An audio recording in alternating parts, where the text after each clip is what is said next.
men are meant to be manly. We're not supposed to cry. We're not supposed to have feelings. Bro, that's not true. I'm a man and I don't care what people say. What was it like to not only get to play the game you love, but to go in there and realize you're playing with legends of the show that you watched in the years previous? The second that people knew I was a newbie going up against OGs, bro, the hate was crazy.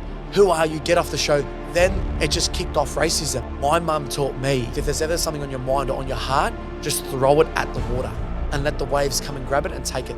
What do you think one of the biggest challenges you've had to overcome in life would be? But my brother had cancer. Mum held the fort and I was young. My family is everything. Big brother knew when he was asking me some questions in there. What's going to trigger Johnson? I used to talk to myself every single day. Sometimes it used to look like squaring the camera and be like, today's going to be okay. I used to convince myself I was going out there to win that challenge. $250,000 is a lot of money. It would have changed my life. It would have changed my brother's life. And when I was the first one to drop the ball, I was like, gave it everything. But it's the leader. The power of motivation, self-security is crazy. All right, welcome back. We're going to have some fun with this one. We have a massive fan favourite from Big Brother all the way to the final three. We were just talking about it. Joe voted for him. You didn't watch the show, but if he did, he would have voted for him. You should have. Johnson Ashak, welcome to the podcast, man. Thank you. Thank you for coming in, giving up your Saturday morning, our first weekend podcast. So here we go. There's always a first, bro. Bro, always a first, and good to start with probably the best guest we've ever had. Definitely the best guest that's ever been on Big Brother on this podcast. Whoa, yeah. Shots fired early on in the Brenton, podcast. bro. Unlucky Brenton. Dude, I want to talk to you about so much, man. I want to talk to you about your whole Big Brother experience, what that was like, then coming off, and just some interesting things about yourself. But where I want to start is you're like a massive super fan of the show. You've watched every episode of every season pretty much, right? My first question is, as someone who's been such a massive fan of the show, what was it like to not only get to play the game you love, but to go in there and realize, fuck, you're playing with like legends of the show that you watched in the years previous? What was that like? Yeah. So, bro, first of all, thanks for having me here. Oh, man, you're welcome. It was so surreal. So if someone had said to me, look, you're going in, I had no idea before going in. You didn't know it was going to be like a mixed with old like contestants and stuff? I had no idea. Really? So we walked in and we were the first three, Alicia, JC and myself. Yeah. First of all, people think like I love Big Brother, right? But I don't have posters and banners and my whole life doesn't revolve around it. I love it, don't get me wrong. But I just want to make that clear that no, I don't have posters of Trevor or Tim naked on your pictures wall. of Tim. No, it doesn't work that way. But yeah, I absolutely love it. I've loved it from such a young age. I got pictures of me. My parents, we very rarely went to the Gold Coast, but when we did, it was like we spent 3 or 4 days at Dreamworld. At Dreamworld, so you can go into the Big Brother house.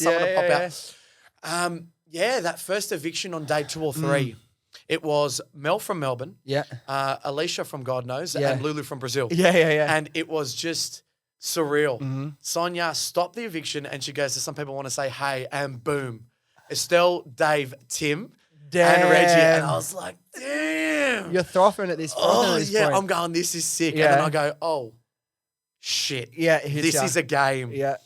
I know how much people like them. I know how much people love them because I do myself, right? And I knew they were going to be a fan favorite. And so for me, it was like, all right, how do I play this? Yeah. Being 103 kilos when I first walked in, I knew challenges was not my strongest suit. Okay. So I got to play this game like strategically. Yeah.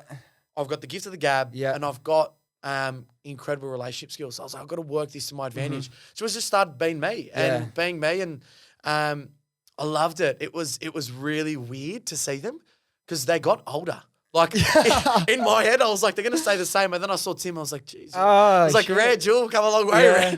Dave looks the same. And Estelle, she hasn't aged. It must be all those, plant-based things that she does, but God knows, What was it like? Like, obviously, from the outside looking in, all you guys, like the new crew, in a way are kind of disadvantaged. You've never played the game before, and then you're going up against people that already people know and love who they are. Did you guys, like amongst the new guys yourselves, kind of get together and be like, or were you a little bit worried, like, fuck, it's going to be hard to beat someone like a Reggie or a Tim, knowing that even from the outside, Reggie for sure with the whole story and everything that's gone on, it's like, it's going to be hard to beat. She was a big favorite from the start. Did you guys...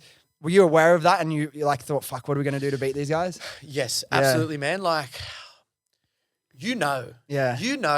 Like everyone was like, oh, like when do we pull the trigger? Look, to be honest, it was almost Reggie was out of bounds for so long. Yeah, it was like she was out of bounds, and then the double eviction came up. Yeah, with Tim and Reg. And I go, this is, first of all, my only shot Yeah. at Reg. Yeah. But she was next to someone who had my back. Yeah. From the second I made that deal, aside from the deal, Yeah. bro, I actually get along with Tim. Yeah. Like, contrary to popular belief, Tim and I, like, in the house, we're actually real good mates. We share some incredible stories, and we actually got on really well. So to me, it was like one of my very good friends sitting next to someone who I admired. So it was so hard. And I knew Tim had my back. Yeah. I knew Tim had my back. But do you ever really know though? That's the question. Yeah, you do. What would they do if they were in the position of power? Can I be honest with you? Yeah. Tim did everything he said that he was going to do with me. Yeah. And I knew that he was doing it because I think he wanted to do it. Yeah. But also he knew what the TV wanted. He's a smart man. Behind all those curls is a... Has he done any, like he's done multiple reality shows, right? Oh, he's done... So he did 2013, Yeah. BB. Then he went to Canada and did 2016. Made it to the end-ish and then pulled himself out. Yeah. Pulled himself out, yeah. He would have made it to the end. And honestly, he probably would have won it. He probably would have won it if he didn't take himself out. He absolutely killed it. I don't know what else he's done, but... Because there's a lot more strategy involved in the newer seasons compared to when it was on back in the day, Well, right? Canada's very similar, man. Okay, yeah. Canada's very similar. It's like strategy, it's gameplay, and it's very similar. If you make it to the end, Yeah. for example, if you make it to the top 3, from number 4 to 10, they decide. So it's like a Survivor it's style. like Survivor, yeah, the jury where they cast their vote, yeah, bingo. Yeah. So honestly, if that had been the case, I think I would have won. Yeah. Fuck, so close as well. I know, bro. I know. But you know what? Like, everyone's saying, oh, you didn't win. Are you this? Mate, like, the fact that I got on. Yeah. I mean, this head shouldn't have been on TV, but the Mate, fact it's that it made made for it on. TV. What are you talking I know, the about? fact that it made it on, I'm like, geez. Like, the fact that I got on, the fact that I made it so far. The second I left, my parents were like, mate, you'll be back. You'll be back next week. Yeah. My brother was like, how the hell are you going to survive? Yeah. And I was like, I'm just going to do me. I'm going to do me. And I did me, and geez, I made it far, man. I made it all the way to the end. Well, that's the best thing you can do, man, because obviously you can go into a show like that and have a strategy. But if you're living in the pockets of people 24/7, like the best strategy is being yourself. I mean, like just be unapologetically yourself and hope that's enough to win people over. Then there's going to be an element of strategy over it. But if you're not going to be able to be comfortable be yourself, you're gonna struggle to make that a long-term thing. Yeah. When you walked in and you saw those guys who were like announced they're coming into the show and you're going to play with them, was there one of them, if you had to pick one that you're like, fuck, I'm actually really excited to get to hang out with this person or play the game with them? Yeah, Tim. Tim? Yeah. Tim, yeah. He's a dog, but he's really, really good. Nah, he's by far, he's so incredible. He's so incredibly manipulative, but it's like brilliantly, right? Yeah, and it's so genuine. Like he makes it clear. He's like, I'm here to play. He's here to play the game. Yeah. And he wants the best for himself. Yeah. Because when you make it to the end, you don't split the 253 way, right? And there was so much controversy. Should he have stayed in the OG side? Should he have? It was, he switched and he made a deal with myself. Should he have done that? Yeah. Would he have gotten further if he had stayed with the OGs? I think not. I think it would have taken him out earlier. And there were so many opportunities that we could have, should have, but we didn't. Yeah. There was one time where I openly saved him and it wasn't shown on TV. When I was head of house, I walked into the diary room and there were 2 columns. Yeah. There was a save and there was a nominate and there was the golden ball. And after Brenton had won his challenge, he was supposed to go straight to the diary room and nominate 3 housemates. I knew JC, Taras, and Brenton were going to nominate Tim, Reg, and Estelle to push Tim out. I made this deal with Tim and I said, I'm going to be a man of my word. I told him I'm going to look after him. Wow. So I walked in, Johnson's the diary room, walk in, stressed, see this golden ball, nominate, save. First thing I think of, I've got power. I can use this as ammunition against him later on, save Tim Dormer. I do so. Dave goes up in lieu of Tim and Dave goes home.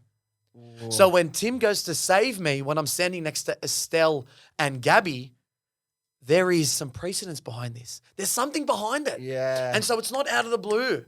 And what did the rest of like the new crew think when he did that, when he saved him? Complete backlash. They were like, what's going on here? Yeah. And I go, guys, just stay calm. Yeah. I've got something going. They're like, you got to deal with him. I was like, I don't have a deal. I've got a no-shoot policy, which is a deal in essence. And Alicia straight away, she was like, what are you doing? What are you doing? Why'd you do that? And I said, you know why? Because he knows not to touch you, not to touch JC, and not to touch Taras. They were the 3 people that I wanted to look after in the house. And he didn't touch them. I said, let's get to the top 10 and then let's have a discussion then. Yeah. And so that's what happened. But yeah, walking into that, like when I saw them, I was like, shit, like Tim's incredible player. And I knew, I knew how much people were going to love like all of them, the other 7, or all 8 of them. I knew it, man. Like you just know, you get it, you know. And in the end, I think had there been newbies only, I don't know if Australia would have loved it as much. I think the show needed an OG at the end. Yeah. Or here I am sitting runner up, right? Yeah. But I know what the show needs. Yeah. So I think the show needed an OG. I just kind of wish it wasn't Reggie. Because It's like, it's too hard to beat her, man. Exactly. Like, it's a $250,000 decision. She had everything. Right? She had everything to like everything on her side. Like she had the whole story. Yeah, I know, she was man, already I loved know. the first time. And I remember seeing it's so funny, man. I remember seeing these articles posted about Reggie. I think it was while the show was still on, but like, oh, how Reggie, like she's like part of this whole sob story to build it up. She doesn't have any money left over from the first innings. Like, bro, that was like 20 years ago. What do you expect? But everything was just building up for her. Yeah. Do you looking back upon reflection, being able to watch things that maybe you didn't see or weren't privy to at the time, do you have any regrets in terms of decisions you could have made to maybe further your game better or do something that maybe eliminated someone earlier that would have helped you out? Bro, I get this question so often. And had I won, I wouldn't have got this question. Yeah. Right? Yeah. No. Yeah. I wouldn't have changed anything. It's the butterfly effect. Yeah. You change one thing, Who knows and it what impacts happens. everything. Had I gotten rid of Reg, or had I tried to get rid of Reg earlier when she was sitting next to Dave and Estelle, I may have been kicked out at 10th or 9th. Yeah. Who knows, right? I have made it clear on my TikTok and Instagram, bro. No, I wouldn't have changed a single thing. And although I didn't win, man, $250,000 is a lot of money, right? It's a lot of money, and you know it would have changed my life. It would have changed my brother's life, right? I made it clear if I win before going in the house, and I said multiple times, if I win, I'm giving 125 to my bro. Yeah. And the money would have changed his life, right? I'm glad it changed someone's life. Yeah. Right? And I hope it does. Yeah. And I know that it is, right? But yeah, like no, I wouldn't have changed a single thing. I have no regrets. I just wish honestly, the only regret I have is when I was down the South Coast working and I applied, I wish I'd been like, all right, you're looking a little bit chunky and funky. Let's try and do some weights, some pull-ups, some push-ups. Get but yourself no, bro, ready a it little was bit more. like, So talk to me about that as well. You obviously were successful getting on the show and made it really far. Yep. What advice do you have to people that want to apply and to kind of stand out to the casting team and to actually, you know, be someone that could make it onto the show? Like what I can see what you're like now, saw what you're like on the show. So I can imagine your audition thing was pretty, you know, unique to you. But what advice would you give to someone that wanted to get on? you'll laugh. Okay. I really, when I watch my video back that I made, I'm like, why did they pick me? Yeah. What? How Really? did they? Who sat and went, we want that guy with sideburns out to here. It was disgusting. So it was peak COVID, right? And my video was just me in my missus' room. She's got a pink room, right? And I set up her laptop and I pressed play. Yeah. And I think they give you about 2 minutes to 3 minutes. And I go, I'm not going to go 2 to 3 minutes. I'm going to go a minute. Yeah. I'm just going to be myself. Yeah. Right. And I just was myself. Yeah. The whole time, man. And I'm pretty confident I have ADHD. Right. I'm not diagnosed. I definitely have a little bit as well, man, for sure. I'm pretty confident I have it. And you know what? I was just myself, man. And like you said, you got to be yourself because people can see through shit. Yeah. Yeah. Right? I've watched TV so many times, reality TV, and you're like, fake, Yeah. fake, real, fake, real. Yeah. Maybe be yourself. People who are authentic, people who are genuine, people can resonate with you more. Yeah. And people watching will be like, I get it. Yeah. I feel like I can resonate with this person. Same wavelength, same systems, I get them. So for me, bro, my video was so like a minute of just boom, boom, boom, boom, boom, boom, boom. Yeah. And that's what I'm like in real person. I'm 100 miles an hour and I was just myself. What I do for work, how I am as a person, what I love, what I don't like, what annoys the shit out of me, and what I value in life. Yeah. The next day, I got a phone call and they were like, "Are you a real person?" And I was like, "Yeah, why?" They were like, "Your name's Johnson. Yeah. You're from Maroubra. You're an engineer and you look like the way you do."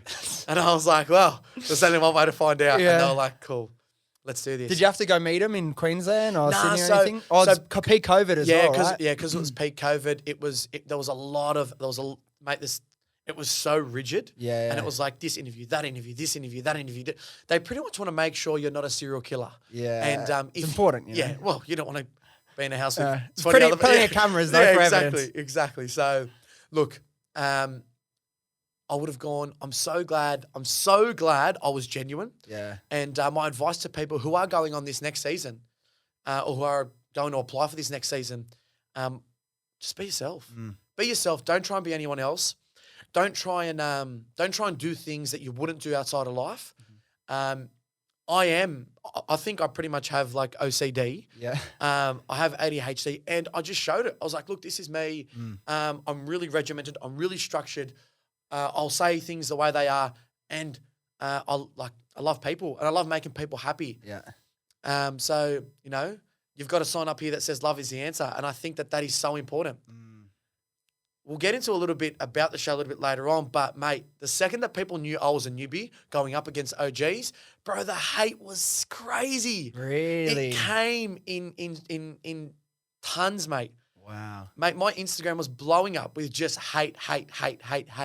And it came from left, right, and center. So you got some backlash. To me, like, you seem like such a lovable character. I don't Yeah. understand that, but Yeah. I know when people come on and they blow up and they're on TV every night, people are going to pick little things that they can to, try and whatever, drag you down or just have some fun. But what was the dealing with some of that backlash like for you? Well, I'll take a step back. Who's your favorite footy team? Bulldogs. Doggies. Yeah. That's why we You're a get Doggies it. fan? Yeah, fuck yeah. All right, so you're a Doggies fan, Yeah, right? yeah. Any team that versus the Doggies, you're Yeah. like, I don't like them. Yeah. That's exactly what Australia was like the second the OJs walked in. Yeah. The newbies, bro. Yeah, We yeah. were the team versing the Dogs every week, right? Yeah. People didn't like us. People didn't want us to win. So it was like, why are you in there? No one likes you. You've got a rubbish personality. Who are you? Get off the show. Then it just kicked off racism. And I was like, man, I don't need that. No. I know who I am. And I know that these are just people who want a little bit of attention. So all that hate, bro, I hit it back with love. And I was like, they don't know me. Yeah. You don't know me. So don't come at me with fire and fury because I will slap love all in your face. Yeah, So that's I the was best like, approach. It's like, thanks, bro, or thanks, thanks, chick, whatever. Yeah. Have a good time. Keep watching the show. They were like, what the hell? Yeah. Like, why isn't he? Then as weeks, because I knew, obviously, I made it to the end, right? Yeah, so you're like, So I was like, I'll chirp I was back like, at you wait, bro. Yeah, just yeah. sit, just get off your high horse. As weeks went by, their opinion of me changed because they got to know me. Yeah. My parents came in, I'm bawling my eyes out. Yeah. I start to show this love. You don't know me, Yeah. right? So all the backlash, all the resentment, all the hate, bro. For me, it was love is the answer, and just persist through. It was hard. Don't get me wrong. But the way that I was portrayed, that was me. Yeah. That was me, man. Like, no cameras, no. Like, it was me to a T. Yeah. Um, Look, speaking about that, you seem like you're a bit of a footy fan, so you'd know what's been happening. One thing that I fucking can't believe, man, it's so stupid. Obviously, you saw the news about Paul Green Yep. last week or two. Right. Obviously, tragedy, so sad. Like anyone who's struggling with mental health, you just don't know what people are going through, right? And what really annoyed me about this situation was all those articles about Paul Green will get posted. All the comments are, we need to take mental health seriously. Like, rest in peace, it's so sad. Like, you got to be kind to each other. And then the next week, Trent Barrett gets hired as the assistant coach to Power. Everyone online bullying him. He's going to fuck the whole club up. You're pathetic. Ha, ha, ha, ha. He's going to come last. Yep. Jackson Paulo, the Rabbitohs winger, drops a couple balls, getting death threats. I'm like, guys, you say how bad it is in one breath, and then the next second you're back to online bullying and trying to drag people down. I don't understand it.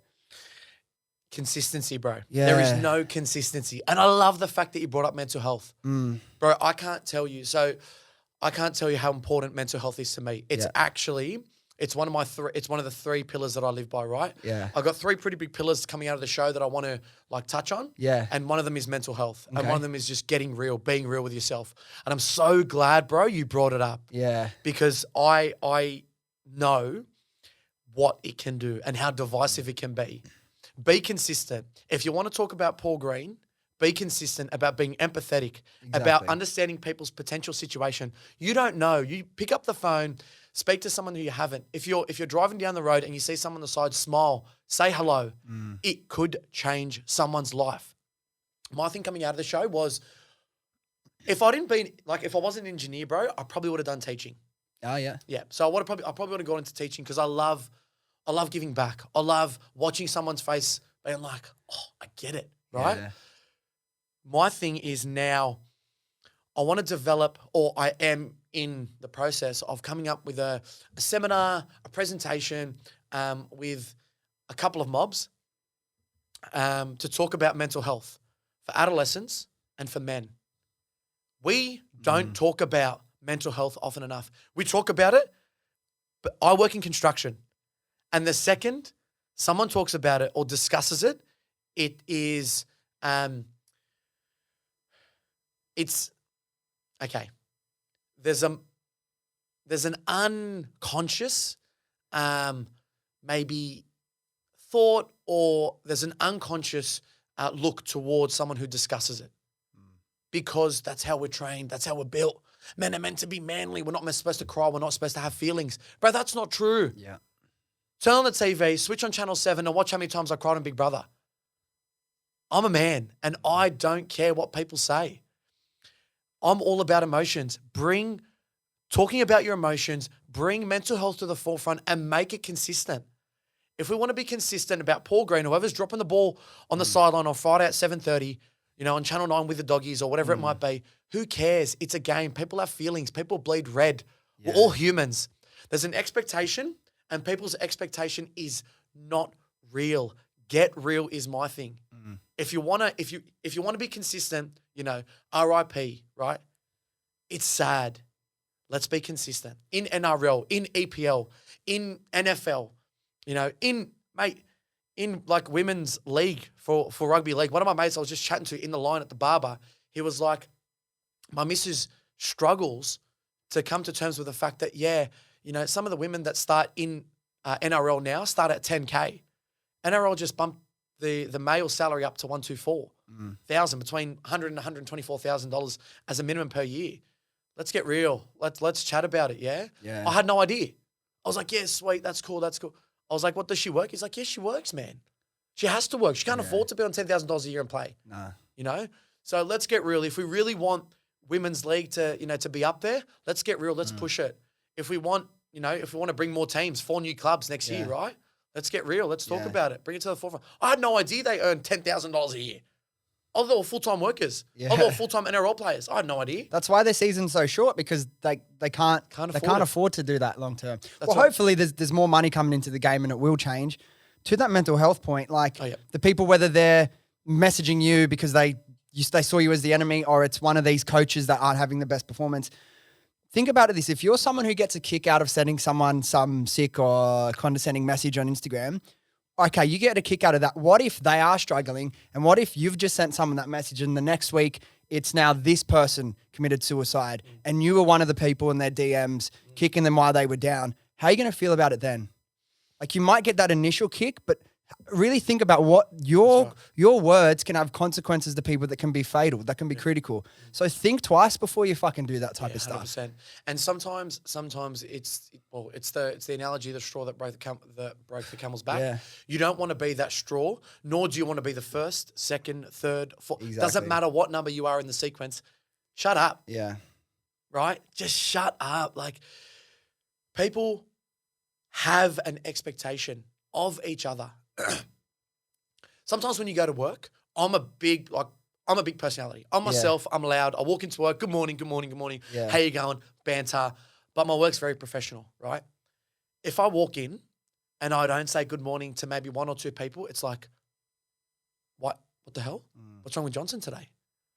Right? And sometimes you're offbeat. Yeah. But it's okay to be offbeat, man. It's so okay to be offbeat. Again, in construction, you are consistent. You're a man. You're supposed to be this. No. Sometimes I walk in on a Wednesday or a Thursday and I'm not feeling myself because I didn't sleep well, or I had a pretty shit meal in like dinner and I didn't sleep and my stomach was turned out. And I get to work and I'm like, oh, I don't want to be here. That's normal. Yeah. That's normal. If I don't say everyone has their phases. Everyone has their hurdles. Don't be that person that ruins another person's day. Smile, wake up and just make people's day because it can change their life. What is it? Can. What is it like in construction? Obviously, to me, I wouldn't say I'm a blokey bloke at all. Like, I make content podcasts and have a fucking laser hair removal business, right? Oh, sweet, bro. I know, fuck, I'll hook you up. So a lot of my friends and my circles, we talk very openly about mental health and struggles and different things you can do to improve it. But I know that's quite like a small pocket of society. And it has moved forward from 10 years ago. Like when we were struggling, never would talk about it. But in terms of like, okay, we look at like the generation above us, like Paul Green's generation, they talk about it very little. And then the construction boys, the tradies, I'm guessing they still feel a lot of hesitancy to talk about it. What's it kind of like in construction? You're in there, you see it. And has it changed at all? Is it starting to shift to more openness or? I think it is starting to shift. You have to remember, the guys that I work with now are the guys that used to wear flip-flops, shorts, and a singlet to work, right? These are the guys that probably would have worn a hard hat and had beers at 3 o'clock, right? So they are regimented. You can't change what they think. Let me tell you, I'll be honest, I've seen a shift. I've only been in construction for 5 years now, and I've seen a shift in the past 5 years. Don't get me wrong. It's still got a long way to go, right? But there is a shift. There is a change, and it's moving slowly. At Pre-Start, we talk about mental health. And now the company that I work for, we are pushing towards working only 5 days a week as opposed to 6 or 7. Yeah. Working 6 days a week is hard, right? Working 7 days a week is hard. So when you take that 2 days to yourself where you can unwind with your family, with your loved ones, with whatever you want to do. You want to go to the snow, you want to go to Queensland, you want to do whatever you want, do it. The industry is changing and it's changing very slowly. Yeah. And that's something that I want to change. I want to bring to the forefront. I'm a mental health first aider in my company, in the company that I work for.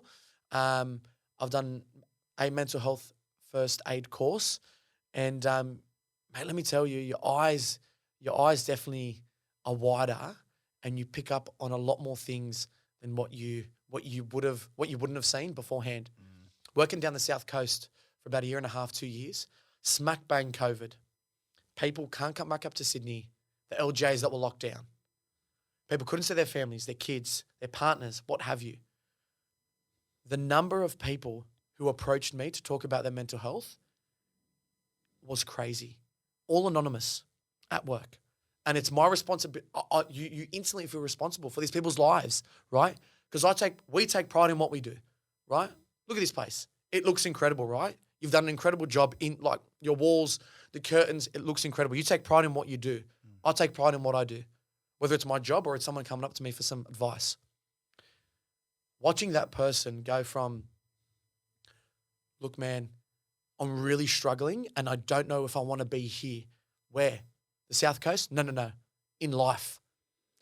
To now, I have regular chats with them. Bro, thank you so much. Mind you, this person is late 40s, early 50s, would probably have never have had this conversation if the mental health wouldn't have been brought up. So important. It's so important, man.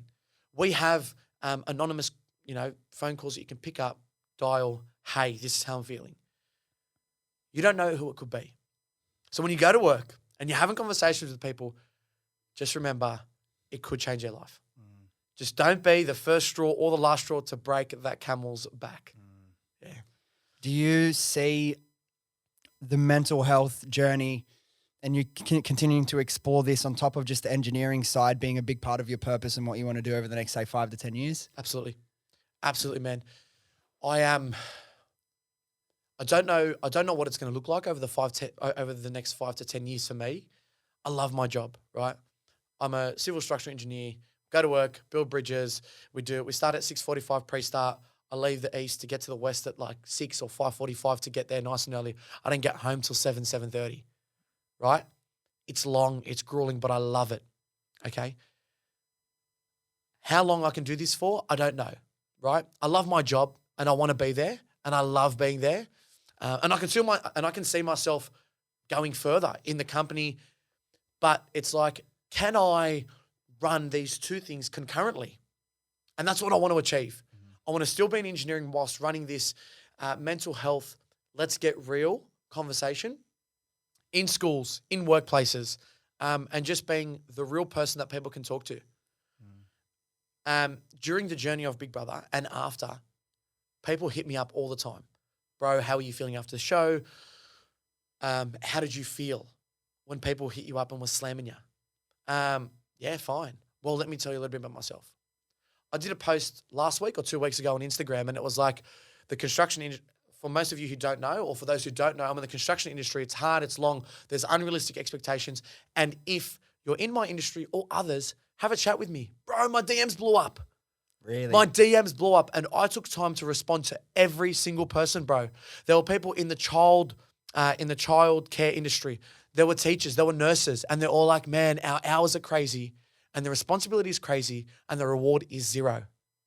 The reward is second to like rubbish, right? So what do you do when you've got a mortgage? What do you do when you've got rent? It's about finding that happiness outside of work that keeps you going. Yeah. And that's what I'm looking for, man. That's what I want to do. So get real talk. There's all these like things that I want to do, that I want to go into schools and I want to watch boys and girls, right, sit in front of me and just go, man, this guy went to school, smashed school, absolutely, fortunately, bro, my schooling experience was incredible. Yeah. Went to uni, smashed uni, went straight into the workplace, started working, killing it now, right? I just want people to look at me and go, okay, I myself, there are times where you doubt yourself, and it's okay. It's okay to doubt yourself sometimes, right? But just remember who are the people that you love, why are you here, what makes you happy, and it just keeps going. Bro, they're hurdles. Yeah. Life's not going to be easy. They're hurdles, man. So many hurdles in life. I love that. So what your three pillars, the first one was be yourself, authentically yourself. Yep. There was the speak to someone, the mental health thing. Yep. What was the third pillar? So coming out, it was like, all right, what do I want people to know me by? Yeah. And the last one is giving back, right? So my background is Assyrian, and not many people know who Assyrians are. My right? best mate's Assyrian. Is he? Shout out to Evan. Yeah. Yeah. What's going on? Big Ev, eh? Yeah, Big Ev. Yeah, Big Evan Elia. There we go. Evan Elia, I got a shout out from the I know, Assyrians. straight on the pod. Okay. That's what he was going for because he felt like there's an Assyrian on Big Brother. It's like, what are the chances? Mate, I was actually, mate, when Assyrians see me, it's like, oh, and I'm like, Yeah, I'm like any you're other like the Assyrian in Yeah, Sydney I know. now. I've got one eyebrow. I'm hairy as hell. Yeah, bro, I need some laser. Bro, Anyway. we'll send you some laser stuff for sure. Yeah, man. So for me, it's about giving back, and giving back to not only communities who don't have a voice, communities who aren't heard, communities who are heard and need to be, spoken about. Right? There's an initiative coming up called Burpees for Boobs. So doing as many burpees as you can. I'm not the fittest bloke, but I'll do as many burpees as I can to raise money and awareness for women with breast cancer. In my family, my immediate family, we had cancer riddled, right? So for me, it's like, bro, I want to give back. I know what it was like when a family member, an immediate family member, was a victim of cancer, right? So I want to raise awareness. No one's life is perfect. No one knows my history or yours, man. So I want to raise awareness. Whether it's, voluntarily giving back and, just speaking out for those who don't really have a voice or for those communities who don't have a voice. I'm very passionate. I'm very patriotic. I love who I am. I love being Assyrian. I love where I've come from. I love the journey that my parents have gone through to get me here today. My parents weren't born, in Australia, bang, in Maroubra. Hell no, bro. Hell no. My mum is one of 12. My dad's one of 8. My mum is from the south of Iraq, a city called Basra, and my dad's from a city just west of Baghdad called Ramadi, right? Ramadi, I think that's how you say it. Moved to Greece, got married in Greece, came to Australia in 1980, 81. Had nothing, right? Had to borrow blankets, had to borrow pillows, right? From the Salvation Army or from the Red Cross, that's what it was. From the Church of the Red Cross or the Red Cross. I had to borrow a mattress, a pillow, a blanket. And today, here I am, right, in 2022, thanking them for everything they've given me. So, bro, that's my thank you, man. Yeah. And that's my reason why every day I look at them and I'm like, you guys have done so well to be living in such a beautiful city, Sydney, Maroubra, right, in the east, so close to the water, and just, being happy. They're so happy, bro. They're just happy people, right? And so that journey, I want to take it back and go, okay, what was dad's life like? One of 8, mum's one of 12, right? They had nothing. They came from nothing, right? But it's like, bro, you are who you are today because of the people around you growing up. Being 26, for 26 years, I've been molded and shifted. And also it's those values, right? Go back to those values, go back to who I am. So I want to give back. And I'm glad people know that I'm Assyrian. And on the show, I'm proud, right? I took an Assyrian jumper in and one of the boys, Taras, wore it towards the back end of the show. I'm so glad he wore it because people were like, what the hell? Yeah. Right? So, giving back. That's the third pillar. Giving back to whether it's, raising awareness for breast cancer, for cancer in general, for raising awareness for the minorities, or for those who have a massive platform that just need a different person that looks like me, that doesn't look like everybody else, right? So speaking real and just, having that valuable kind of relationship, because people, when they look at me, they go, yeah, he's real, man. Like, he is real. I hope. Like, he's real. Question I have for you after what you were just talking about there and in wanting to be that person that people can go to and connect with and speak to if they're struggling, whether it be like on your socials, like you mentioned, or in construction where people can contact you. What I want to know is what's that like for you to be that person? Because it's a lot of extra pressure and emotional stuff placed onto your shoulders. How do you deal with that? Good question, bro. Since the show, I feel there's a filing cabinet that's now empty. Since the finale, I've got a filing cabinet that says emotional space that's empty. And I'm so glad that filing cabinet is empty because I'm able to give back now. For how many months it was full of just, okay, you're in the top 3. You've made it so far. Can you win? Will you win? Right? What's going to happen? Is this going to, doing something on the show is going to impact what people think about me towards the back end? Now that that's empty, there is an expectation for people, that look at you and go, all right, we have an expectation for Johnson to be himself, to be that guy that's allowed, that has an funny personality, himself, takes a piss out of himself, still loves his family, loves this stuff. There is that expectation, and sometimes that expectation does get overwhelming. But it's exactly like that analogy that I gave at work. 5 days a week, if I walk into work on the Wednesday or the Thursday and I'm like, I'm not feeling it today, sometimes it gets to you. And it's okay, bro. It's okay that it gets to you. Because of the 7 days, 1 isn't fantastic. There is pressure from, it may be direct or indirect for you to be a certain person. Today, waiting in line for a barber, waiting for my barber to open up. I waited 45 minutes, by the way. Some lady walked past with her son. And she looked at me and she waved. And I go, hey, what's going on? And she came over and she was like, oh my God, Johnson, how you going? Bro, I had just woken up, just gone to the gym. I hadn't eaten, I hadn't had my coffee. But there's that expectation of people, of me, to be a certain breed, to be a certain type, right? Now, I'm not going to be fake. I'm going to be myself. Hey, how you going? You have to remember these people watched you, supported you, and probably messaged me, right? Yeah. So, and probably voted for me to win. Yeah. So you've got to give them the respect, the effort that they gave you through the time that you were in the house or afterwards. So for me, it's hard, but it's very natural. And people ask me all the time, bro, you over it yet? Are you over walking down the street? People are like, oh, let's go from Big Brother, let's go from Big Brother. Are you over it? No, I'm not over it. I enjoy it, man. I enjoy it. Whoever walks up to me and says hello, bro, grab a photo, it makes me happy because I know what I was like when I pointed at someone. You know, I saw SJ, who was in last year's Big Brother, at a club in the city. Never in a million years did I thought that I was going to see her. I saw her in a club and I walked up to her and she looked at me. And what's crazy, bro, is she looked at me and she goes, the first thing she said to me was, you have an incredible aura. You don't know me. You have no idea who I am. And you're telling me I have an incredible aura. A year later, she messaged me and she goes, I can't believe that the guy that I said you have an incredible aura to in establishment at a club in the city is now on Big Brother. And I'm like, how small is this What world? are the chances? What are the chances, man? Right? Oh my so it's God. like when people come up to you, I give the same effort. It does get draining. And that's why sometimes I just try and switch off. I try and just sit down and my outlet is the beach and coffee.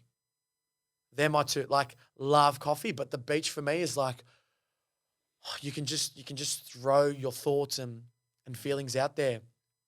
In addition to that, it's something that Mum taught me.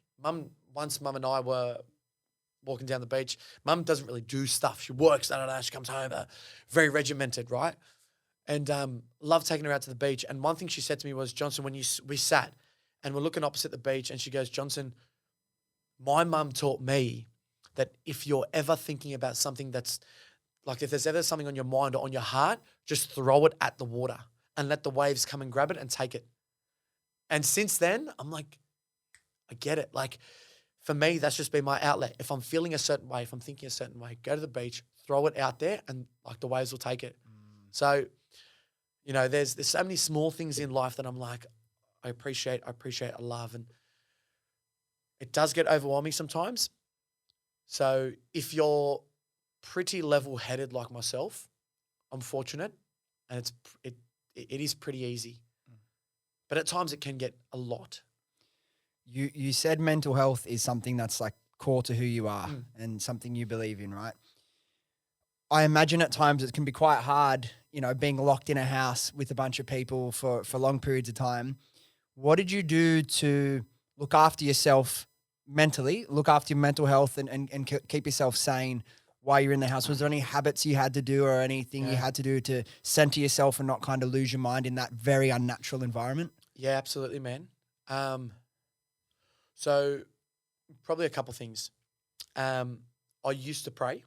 Every night before bed I prayed. And I kept that to myself until Brenton walked in.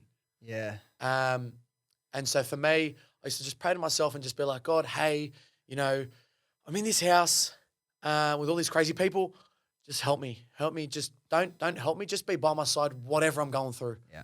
If I'm emotional, just be by my side. If I'm angry, be by my side. If I leave tomorrow, just be by my side. Whatever you want, you can have. This is not me. This is not me. Yeah. Right. This is your will. Right. The second thing was I used to talk to myself heaps. I used to pep talk every single day, bro. And that's why when Big Brother took the piss out of me and decided to shout me a zinger box, he wasn't taking the piss. Yeah. He was not taking the piss. It was being real, man. I used to talk to myself every single day in every mirror. Sometimes it just looked like squaring the camera and be like, today is going to be okay. Yeah. You're going to win today. This is your day, mate. It's going to be tough, but you're going to go out there and you're going to give everything. I used to walk into the diary room and I shit you not, bro. I'm not the fittest guy, but I used to talk myself up and I used to try and convince myself. I used to convince myself I was going out there to win that challenge. That's how much pep talk. That's the power of being able to talk to yourself and motivate yourself. That's what you can do. The power of motivation for yourself is incredible. I used to convince myself I was going to win. And when I was the first one to drop the ball, I was like, gave it everything, right? But it's the lead up. The power of motivation and self I don't want to use the word self-preservation, but more so like self-security is crazy. The ability to talk to yourself and convince yourself. Is that something that you did before you went in the house and took in there? Yeah. Yeah. Yeah. And something you still utilize like in the outside world? Day to day, man, day to day. It's something that I do religiously, funnily enough. But it's something that I do, man. And I do talk to myself. I know it does sound weird, but you do have to, man. Like sometimes you're like, you have those thoughts that go in your head. It's an hour drive from my workplace to my home. And in that hour, let me tell you, I think about if I can cure cancer or what I'm going to have for dinner. There's so many thoughts that go through your mind, bro, right? And you've got to talk to yourself. In that hour, I'm dialing people. I'm going, let's have a chat with this person, that person. And I go through and I talk to all those people. But then you do talk to yourself, and it's about motivating yourself. What am I doing? How can I make myself happy? That's what life's about, bro. Yeah. Two things, health and happiness. And I pray for it pretty consistently in my life, health and happiness. Well, talk to me about the day that Brenton walked into the house, what you were thinking. Yeah, the dog. When Brenton walked in, right, I walked in, so first of all. Because he came in pretty late. He was like one of the later intruders. Yeah, he came in late and he lasted way too long. He should have got, he was, so when he walked in, it was like day 20-something. Would have been just before halfway. And every day in that house is like a week. So Yeah, I bet. you survive a day, you're like, oh, that's another week gone. So when people walk in, man, you're like, go away. Yeah. He walked in. I was in the spa, had no shirt on, right? My titties were hanging out. My gut was hanging out. I was loving everything about it. He walks in with Jules, Rangi Heiwe.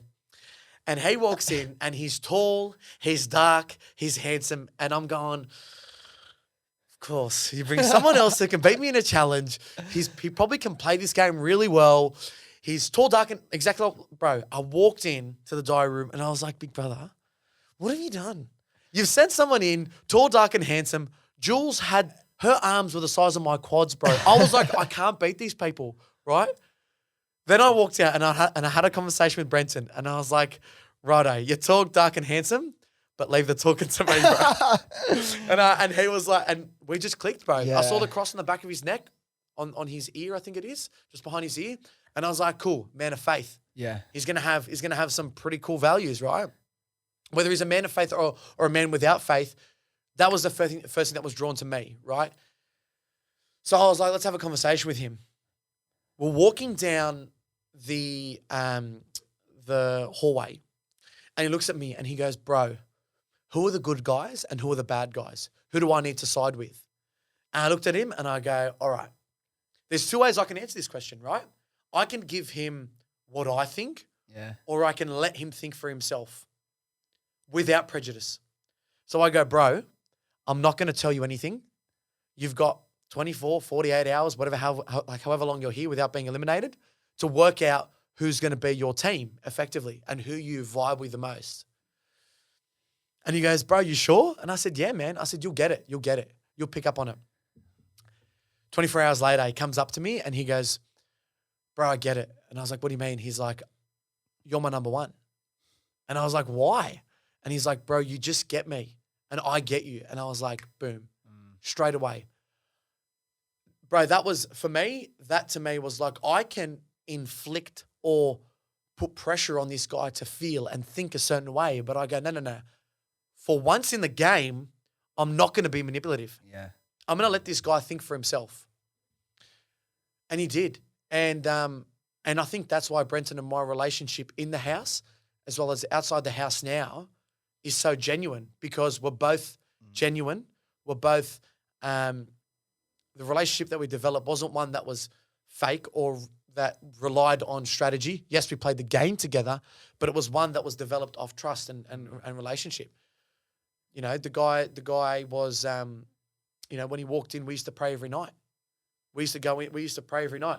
It went from me to me and Brenton, to me, Brenton, Leash, JC, Taras, to me, Brenton, Leash, JC, Taras, Drew, Gabby.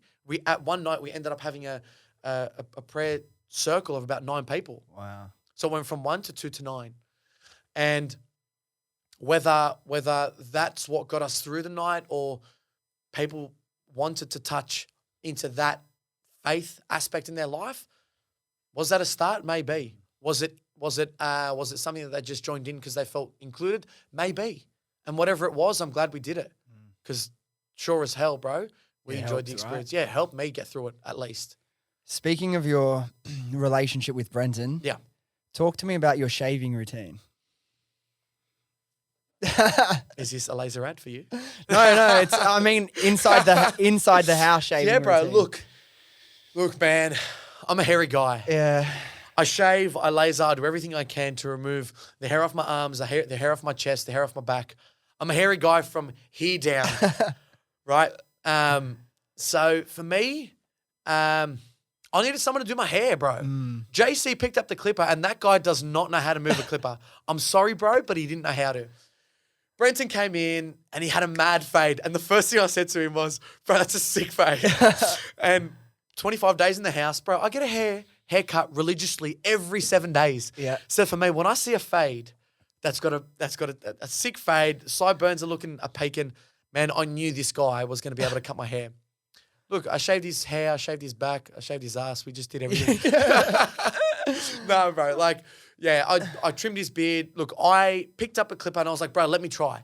So I tried and looked pretty good. And then I gave him this shocking haircut, bro. It was an undercut. Oh, and I butchered it. The good old undercut. I butchered it, man. It wasn't a fade. I didn't have it.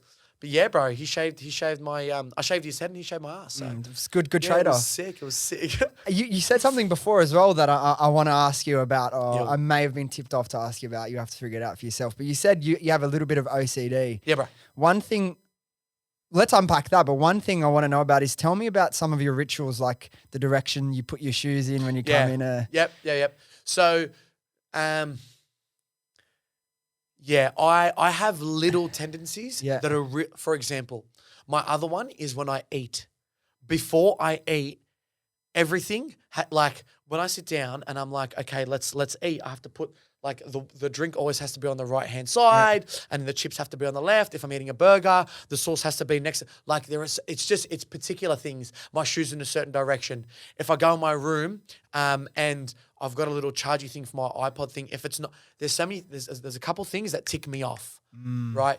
My workspace at work, like it's just being pedantic, it's being meticulous, it's probably not OCD, but it's just being those little OCD tendencies doesn't mean you have. Bingo, bro. I'm the same. Like everyone realizes with little weird things about me. Like, we're sorry, bro. We're sorry. The curtains behind you. We'll be sitting here waiting for someone to come in, and I'll fucking sit down. I'm like, I get up and fix them like four. I'm like, just little things, but hey, it's just part of being a human being, right? Bro, it's being about it. And you know what? It's people say it's the small things, bro. It is. Yeah. It's the small things that can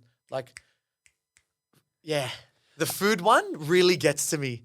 Like if everything's not open, like if I've ordered Thai and there's 6 dishes with me and whatever, if I haven't opened all 6 dishes and put the lid underneath and put them next to each other, I can't eat.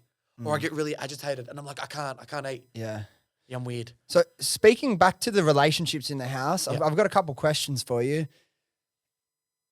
Thinking of who you're in the house with this season, right? If you had to be locked in the house for 1 year with just one other person, who would you pick? And remember, one day feels like a week. Yeah, I know, bro. Tim drives me up the wall. I couldn't. He'd piss me off too much. Probably Alicia or Brenton. They were really my 2 closest mates in the house. Yeah. Alicia or Brenton, and I could definitely, I think probably Brenton because he could cut my hair. Yeah, and then Alicia couldn't entertain yourselves. Yeah. Give each other fades. Yeah. When exactly. you're feeling like you need to, you can pray together. Alicia, because Brenton can cut my hair, definitely. All right, same question, but instead of being locked in the house, you need to survive in the wild with them for a year. Is it the same person? I don't know how Brenton's going to be in surviving in the wild. Hell no, bro. Hell no. That guy, no chance. All right, I'm thinking survival. I'm thinking I need to be out in the wilderness who's going to be able to, make fire, catch stuff, be dirty and do all the... Probably Dave. Yeah, Farmer Dave. I reckon he'll be able to do all that stuff. Look after you. Yeah, or even Josh. Okay. Josh is he's got some pretty crazy pretty crazy stories. So you sacrificed the fade for the survival skills. Yeah, bro. Well, if I'm in the jungle, bro, I need someone who's going to... At least you keep yourself warm with all that extra hair, man. It'll be a benefit. Yeah, I reckon. Or even... I reckon Taras, he's pretty switched on, man. I reckon he could survive in the wilderness. Some street smarts as well. Yeah. Right. He looks like a nerd, but he's pretty switched on, that kid. Now let me put you on the spot here. Same question. Locked in the house with someone for a year. Who would be the last choice? Gabby. Maybe not. Bruh, she's so filthy. Oh man, you didn't put me on the spot at all. I can't deal with filthiness. Well, no way, mate. So there was my area. Yeah. It was me, Alicia, and then just this pigsty, clothes, tea bags, orange peels, banana peels, chocolate wrappers, all stacked on top. I'm like, bro, what are you doing? No, I could not live with her. I could not live with her. Just filthy. So what do you think the hardest part of the whole experience was for you? Not knowing what's happening on the outside world. Missing out, bro. Like, you're like, what day is it? Like, what are the people on the outside doing? Like, are they thinking about me? What's this person doing? What's that person doing? Yeah, just and missing your family, missing your friends, missing your partner. Like, it's stuff like that, man. It's like, are they thinking about me? Are they not? Are they still alive? Like it's questions that go through your mind, right? So, and then also, you forget about the cameras, bro. You forget about them. Yeah. After day 3 or 4, you forget about them. So I think the cameras was easy. The gameplay, it's like, for some people, it was like, I really don't want to play the game because it was so intense. It consumed a lot of people. And bro, it consumed me. Yeah. It consumed everything I did in the house. I was still myself. But everything I did, I was like when I reacted to Taras nominating me, I did because I was like, bro, stop. You're my friend, bro. Yeah. Like, stop nominating me, right? I reacted the way I did because I was like, bro, you told me you're not going to nominate me. Yeah. You told me you're on my team, and then you go and nominate me. Like, don't do it. Don't say anything if you're going to nominate me, right? So for me, it was like I was reacting to real life scenarios the way I would on the outside world. So I'm glad I was the way I was. But yeah, in saying so, I think just thinking about the outside, thinking about what's happening in the outside world that they're missing out on, and I was missing my family, man. I was missing my family. What would have been on the flip side the most rewarding part of the experience?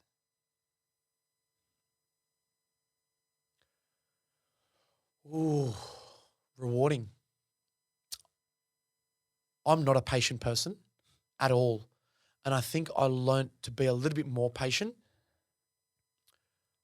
I've made some incredible friendships that I know will last a lifetime. And I think what's rewarding is that people saw me for me, and I hope that resonates with them and they can be them for them. Yeah, I think that's the most rewarding thing. I was myself, and I hope people can be like, I can be myself without being judged, without people caring. Just be yourself, and I hope that that's what people are thinking now. That's a good answer. I like that. I want to now move on to some questions about Johnson and life. Yep. Right. And the first one I want to ask you, particularly because of everything you've spoken about today, but it's, what does family mean to you? Yeah, so my family is everything. And I actually get very emotional. Oh, man, I get so emotional talking about my family. Big brother knew when he was asking me some questions in there, what's going to trigger Johnson? And I knew he was going to ask about my family because my family mean everything to me, right? Mum, dad, and my brother. My brother's got 5 beautiful kids. He got married 10 years ago. He's almost 40. And I love every single one of his kids, right? My parents are the world to me, man. The way that people speak about them and my grandparents, who I never met besides my paternal grandmother, is an honor. When I see an old woman at church and she sees me and she looks at me and she goes, you look exactly like your grandfather who I remember back in Iraq. It's like people know me because of my grandfather and love me without knowing me. These people already love me because of my family. So there's this precedence that my family have set to be loved, to be good people. And so that's just me being me and like giving a nod to my grandparents, great-grandparents, great-great-great-great-great-great-grandparents and ancestors being like, cool, like this is us, this is what we're doing here. You know, people respect us, people remember us. And, you know, in my culture, there's tribes, you're from different tribes. When people say who, they go, oh yeah, you know, he's from that tribe and that's who he's from. And people go, good fam. Do you know what I mean? So for me, family is everything. Family is, you know, the reason why I go to work. Family is the reason why I do what I do. Family is the reason why I get up and, you know, I want to make my parents proud, and I know they are. Make my brother proud. And I want my niece and nephews and, you know, further down the track, I would love to have kids to look back and go, you know, Dad or Uncle Johnson or whatever was a good person, and people look up to him. People love him and love our family. So I want to set that sort of tone for us, and I want to keep it consistent for who we are. Because who you are and the man you've become and are becoming is still a representation of your family's legacy that you're representing now, not just your own. Yeah, bro. Yeah, man. And you're right.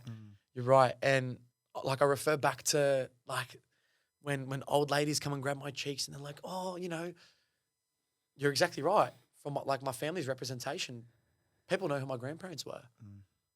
And it's me representing them. So it's kind of like, you know, I've got a lot of pride in who I am and in where I've come from. So I lean into it, and I love the fact that I lean into it. And I encourage people to like lean into it as well. You know, if you're a little bit distant from your family, or, you know, you feel a little bit distant from who you are, lean into it, because it might bring you closer to who you are. And you here today, Johnson, what sets your soul on fire? Happiness, bro.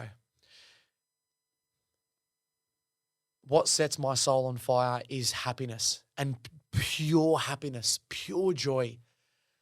There'll be moments in life where you're driving, when I'm driving down and I see the water to my right and I can see my piccolo with one sugar on my left, and I've got Who's That Girl by EVE cranking.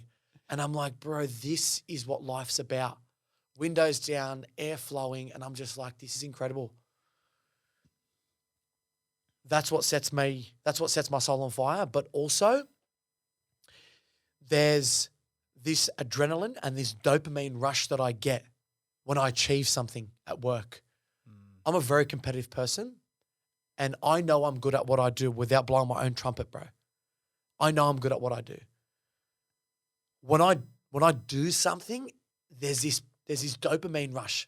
There's this adrenaline rush, and I'm like, oh, let's go for round 2. Let's do another one. Let's go for another one. When I have conversations with people who are business driven, who know what they want in life, you know, and who talk about finances and who talk about business structure and who talk about life and what they want to achieve, right? That sets my soul on fire. I love these conversations. What people may not know about me is I've got 2 degrees, one in engineering, but I also got a Bachelor of Business majoring finance. I don't talk about it, right? I love business, but it's something that I haven't tapped into yet, right? And who knows? I'm 26. People say life doesn't start till after 30, 40, 50, bro. Who knows? I've still got my training wheels on, and I can't wait till these training wheels come off. Yeah. Because I might take off into something else. The corporate world, my own business. Who knows, bro? The whole mental health space. Exactly, the whole mental health space. I don't know. And That's I'm the okay exciting with, part, right? That's the exciting part. yeah, bro. Something else that just clicked to me that was rewarding from the house. I used to be so controlling over every situation. I love micromanaging, and it's a trait that I love to hate, but I hate that I love it too. Coming out of the house, I had no control in there. I'm okay with not knowing anymore, with not knowing the end result, with not knowing the solution, with not knowing the answer, with not knowing what I need to do to get there. I used to need to know, and now I'm like, nah. Sometimes you don't need to know. Sometimes you just got to get your training wheels on and do the now before you think about the later. there's a freeness that comes with trusting the process. Yeah, bro. Yeah, man. And I hated that. I hated that. I'm a process-driven person, but I need to know the end goal. Yeah. My mind is very math, science-based, very logical. Where am I ending up at? What's the bridge going to look like? Where do I need to put that beam? How much reinforcement in this column, right? That's how I think. I think I've molded that and acquired this space in my brain and merged this space in my brain to think, hang on. Sometimes it's about that free-flowing opportunity to go, hey, the process. Remember the process. So I love that about me now. I love that about me now. And to date, what is, whether it be an achievement or just something else, what from your entire life, what moment or achievement are you most proud of? It'd be hard. Oh, man, there's heaps. It'd be hard to look past making it to top 3 in Big Brother. I mean, going on a reality TV show is hard in itself. Even making it on. Yeah, making it on is hard in itself. Making it to the end, taking out 18 other people, making it to the end is hard. Beating Brenton. Yeah, beating Brenton, your dog. When I first became an uncle, that was pretty special. When my brother had his first child, Audrey, then his second, his third, and then his fourth, and now his fifth. Like, it's special every moment, right? But that Yeah. first time you become an uncle, you're like, man, that's pretty special. I think every day, bro, every day is special. And I think that's why I'm in such positive stead, because I've got that real positive attitude towards life. You can't look past the Big Brother experience and the top 3 journey. My brother's first kid, and I don't know. I look forward to my own. See what happens. And on the flip side, what do you think one of the biggest challenges you've had to overcome in life would be? Yeah, so I didn't really speak about this in the house, and nor have I really spoken about it in general. But my brother had cancer, right? He was young, 25, 26, my age now, bro. And he had cancer, and it was hard. It was hard because dad was going through something similar, right? So 2 people, my brother and my dad, same thing. And mum held the fort, and I was young. And I was at school, and I didn't know. And, watching mum cry and dad cry and brother cry, like, it was hard. But I think getting through that, I'm choking up, bro, because I look back and I'm like, that was a tough part of my life. And I'm thankful for all the doctors. I'm thankful for the process. I'm thankful for the fact that, we caught it early and he was able to have surgery and go through all the chemos and the therapies and all that sort of radiation, all that sorts of jazz. Because without him or them, I probably wouldn't be the person I am today, right? So that was probably the hardest part of my life. As a family, as an immediate family that we had to deal with. You spoke about being able to want to give back to the mental health space and also that space in cancer care or research. What would you love to be able to do? Like, is that something that you want to be able to explore and give back to in your future? Yeah, man, yeah. So the Sydney Children's Hospital in Westmead, picking up phone calls, Brenton and I, funnily enough. It's stuff like that. People calling to speak to me to donate. People picking up the phone call to be like, hey, Johnson from Big Brother, here's $500, da, da, da, da. And you hear people's stories. And my bit would be, my problem is I talk too much. And when you're on the phone, picking up phone calls, I'm like, come on, mate. Yeah, and you just chatting And my for 10 problem minutes. is, yes, how's your day going? Why are you calling? What's your motive for calling? Yeah. Giving back, and whether it be just, throwing it up on Instagram or actually raising funds or opening people's eyes to what it can do or what it has done to some people. Having those real conversations, whether it's cancer research, whether it's, mental health, whether it's homelessness. It doesn't end, bro. It doesn't end, Sydney, bro, take a walk through Redfern. Yeah. Right? We're not far from it. It's crazy. So And another question I wanted to ask you is, with engineering, is this career? You know, you said you love the fact that you don't know what you'll be doing in 5 years, 10 years. Like you're happy to explore this fully, but there's so many other possibilities. With engineering, was this something you always knew you wanted to do growing up? yes and no. I actually started law. Okay. So I started law and I go, yeah, bro, this is not for me, Yeah. Then dad goes to me, I actually hated uni. Yeah. Yeah. So I hated uni and I started law and dad was like, I was like, Dad, I'm dropping out. I'm dropping out. He's like, whoa, calm down. Yeah. What else do you like? And I was like, why did I choose law when I'm a logical thinker, right? Engineering, science, maths, physics, that sort of based. You know what? Let's give this a go. And that was always my first option. Yeah. But it was the pressure to do law. Yeah. Do what you want to do, bro. I was the same. Yeah.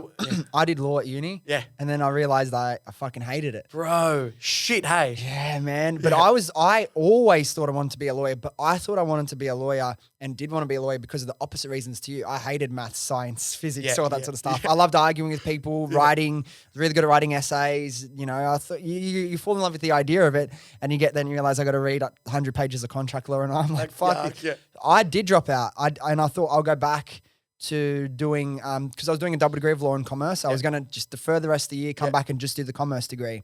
But I was so unhappy doing that. And I realized what my future could be if I follow along a path of doing what the outside people think you should do and taking the respectable job, you know, or being a lawyer. It's such a, you know, everyone thinks it's a really good career. I should follow that. And then that's when I started doing acting. Never did drama in my life. But I'm just like, what's something I can do that don't worry about the prestige, don't worry about how much money it can make me. What's going to be a fucking fun journey? I spent fucking six years acting, man, after that.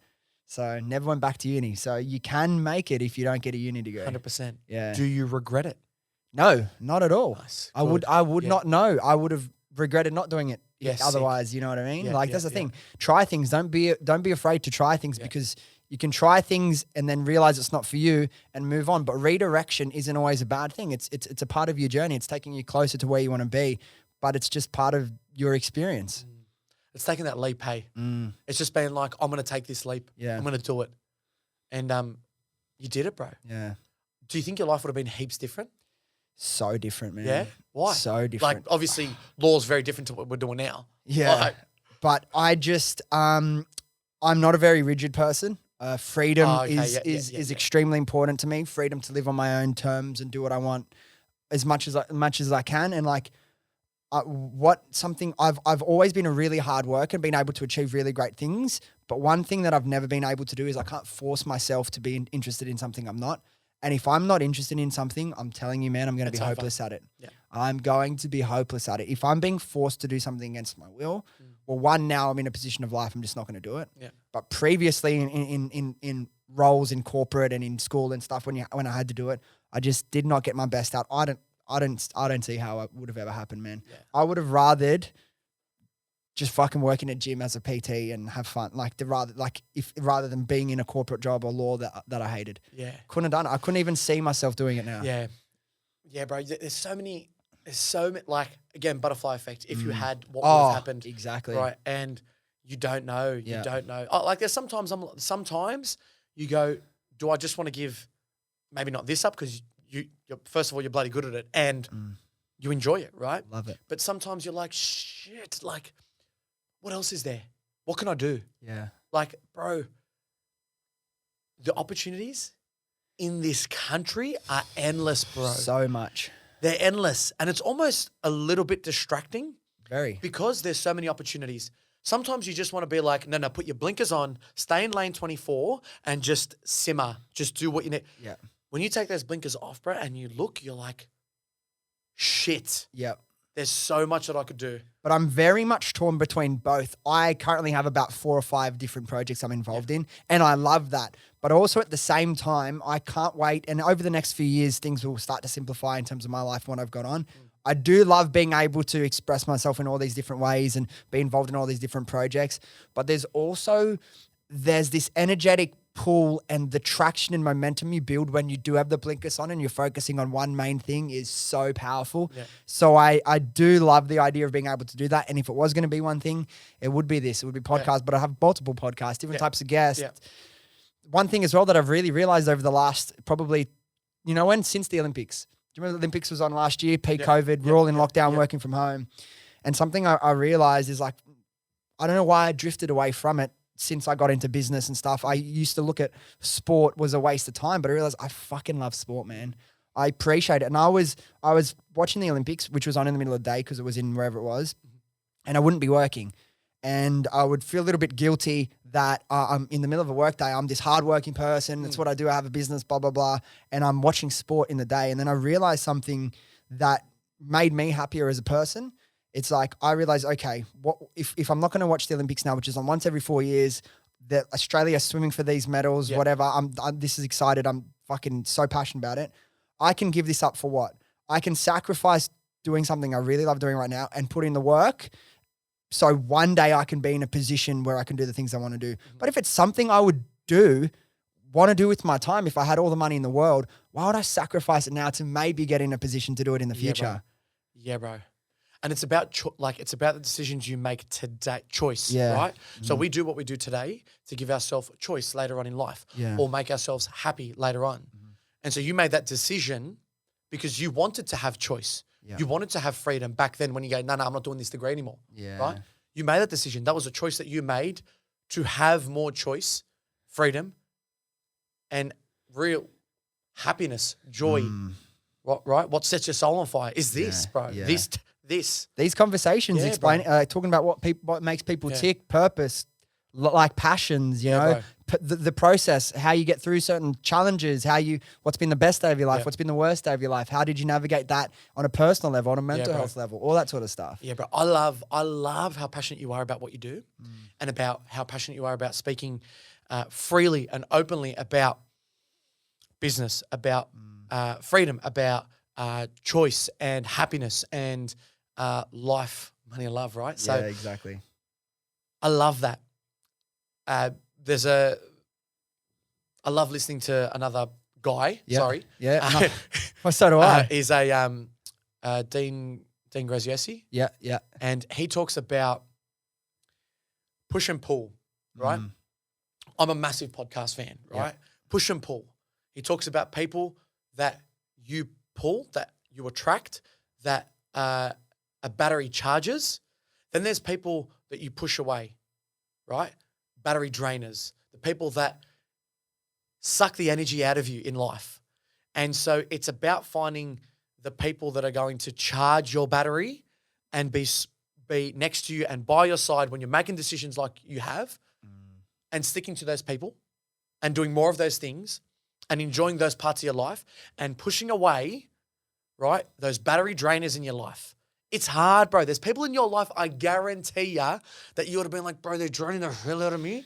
They're draining me, but I just need to piss them off. Yeah. Right? You love them, but sometimes you just need to push them away, bro. Yeah. And that's the push.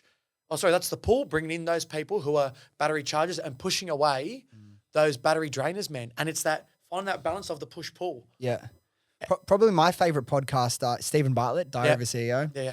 And something that he said, and every time it comes up every now and then in conversation, and every time I hear him say it, it makes more sense to me.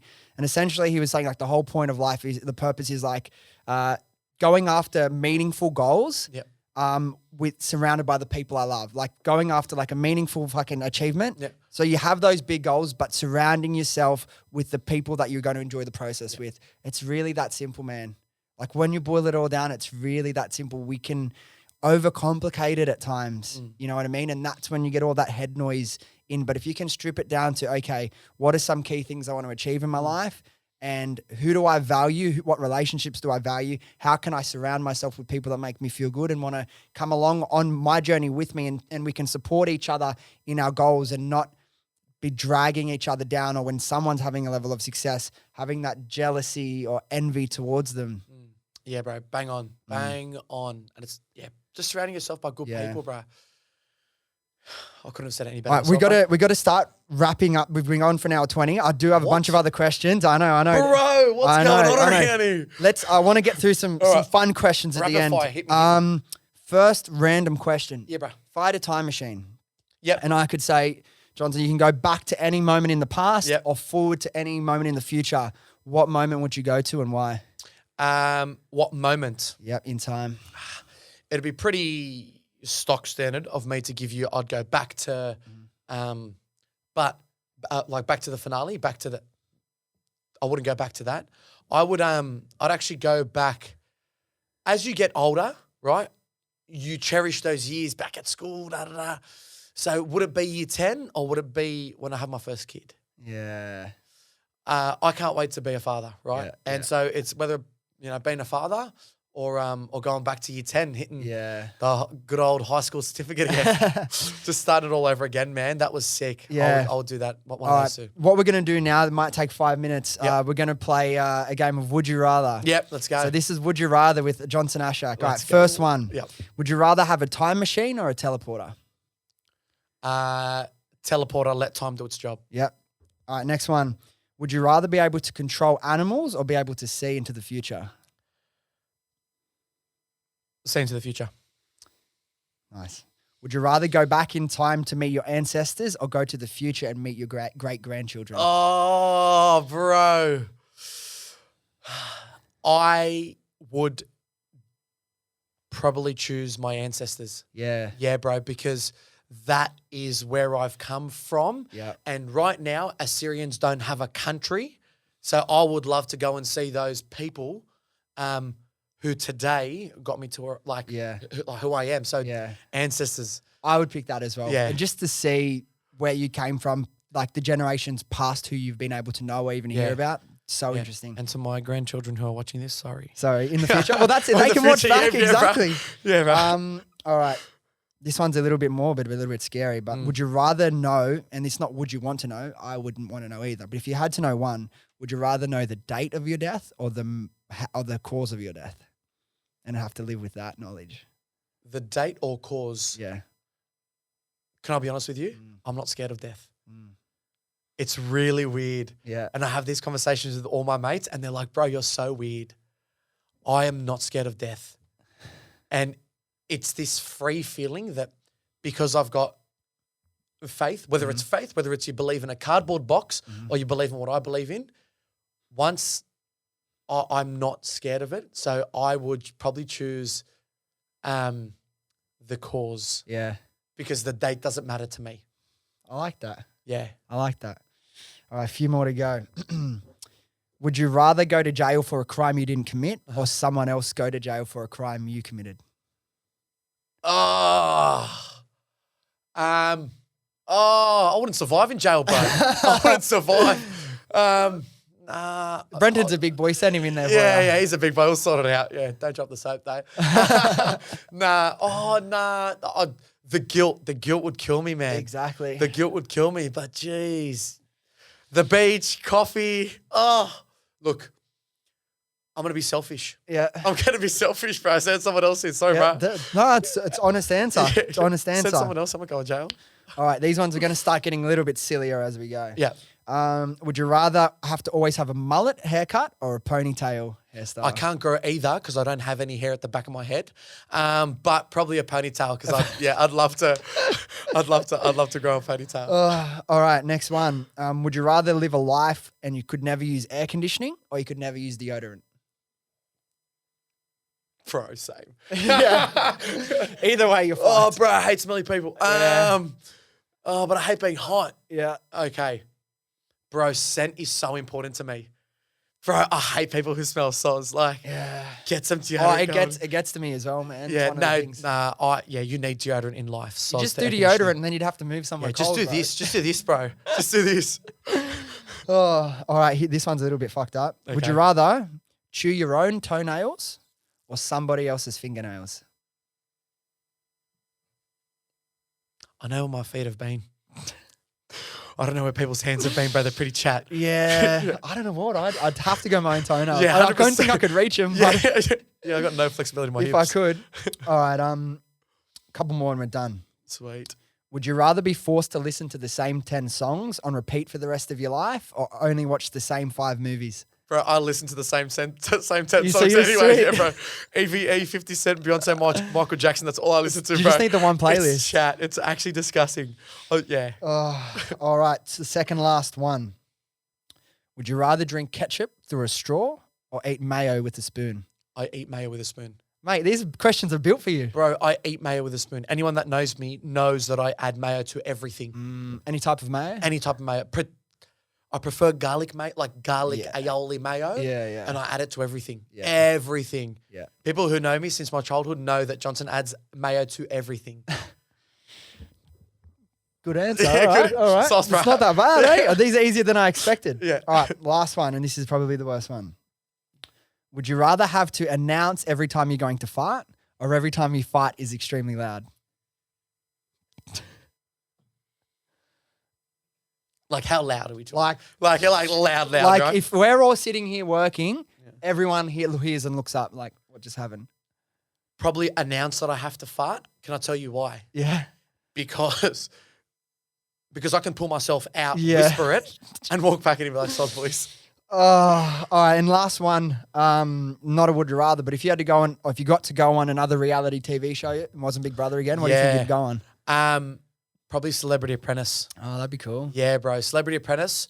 I think the hustle. I think I've got the hustle. Yeah. I know I've got the hustle. Yeah. Celebrity Apprentice. I'm a celebrity. Get me out of here. Mm. Would be absolutely sick to do as well. And one that would absolutely challenge me would probably be SAS. And I know you're looking at me going, "You're a fat bitch." I'd never want to do that. That's too much, man. I know, and I know, but I want to challenge myself. So for me, it's like being told what to do in an environment that I wouldn't like, Yeah. and I'd have to mentally and physically prepare for it. I would love to show people that aside from that Johnson that you saw in Big Brother, there's this other Johnson that has that mental grit. And the growth you would get out of Yeah, that man. experience would Yeah, be absolutely. unbelievable. Absolutely. All right, Johnson, man, I appreciate you. It's gone almost an hour and a half, and it felt like a second. Bro. Before we wrap up, for anyone that wants to find more info on you, if they don't already follow you, Yep. where's the best place everyone can get in touch if they want? Yeah, sweet. Probably the Coogee Bay or the Coogee Pavilion. One of the two. No, I'm kidding. Instagram, bro. Yeah. Hit me up. Johnson Ashag at me, Instagram me, hit me up. Yeah, if you got anything, I'm so open to any sorts of conversations. I actually try and filter through everything, which is hard. So wait your turn, take a ticket, but I'll get to you. Yeah, epic. All right, thanks again, man. I appreciate you. Appreciate your time. You're a legend, Enjoy your bro. weekend. Thanks for coming Thanks, in. The bro. best Big Brother guest so far. Let's go. Oh. Thanks, bro. Love you, bro. Thanks, Appreciate boys. it. Sick, bro. All right, there we go. Thank you so much for listening. If you enjoyed this episode, could you please do me a quick favor and hit the follow or subscribe button? I honestly appreciate it more than you know. Thanks again, and I'll see you next time.